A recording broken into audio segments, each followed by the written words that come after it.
Kajingja sha Kawang Petrol Bomb Kibalaja nong ba Shillong bat kiwe ki jaka hapok ka Jylla kablalong kajingdo nong ka bakrawi ka sarkar Jylla kala pelong yo wei menteri sarkar ba pol lingdo ban Kynthoh ya kajingdon ki bapersyang ban penthot ya ka shongsuk shongsngan ha ka Jylla ba pol lingdo menteri badai kmi ya katanat kam jongok kai perthei badai ru nong ai ktien ka sarkar MDA 2 bat ubaladai teng nong yelam seng bhalang haswa bu unrung syaga jeli politics ulong baki brio ki badon kti ki kam Kawang Petrol Bomb kide ki brio ki bom Pyrkhat ya ki jing Myntoi ka Jylla Meghalaya nakaliang wa pol la yathu bola dap ikran bu sumbut menteri badai kmi ya katanat kampo yeng ka sarkar uba prostun tensong bat ki dan ka jing so scam ban punkot no yakini ki baro.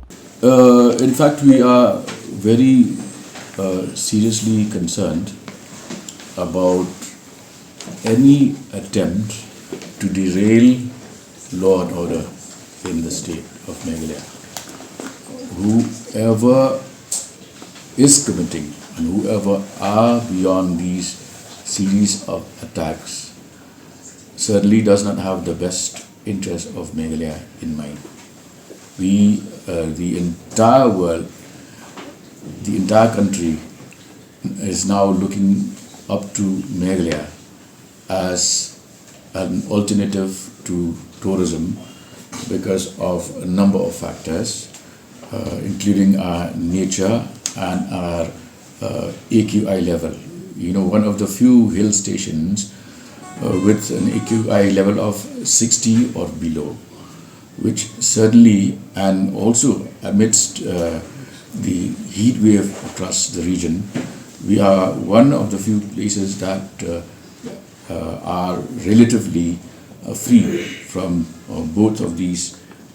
environmental factors. So we have also, I have personally made my views known to the Home Minister, and we are confident that this should be put a stop to, and that is going to happen.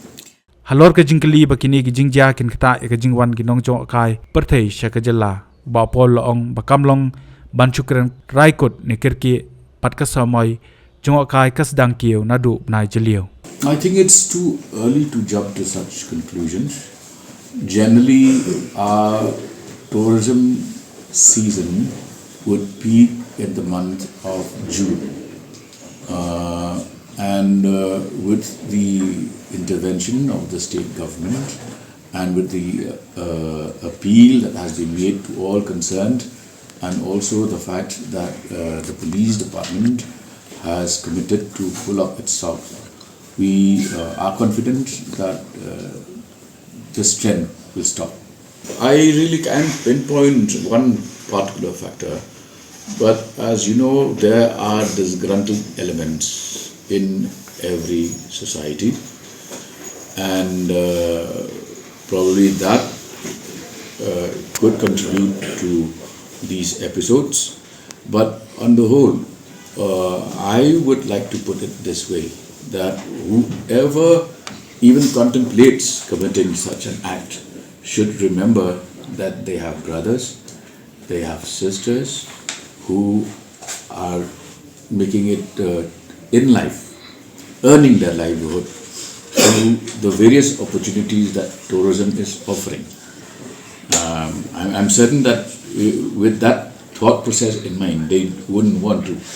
hinder the growth of tourism and therefore snatch away the plate that feeds their own kith and kin.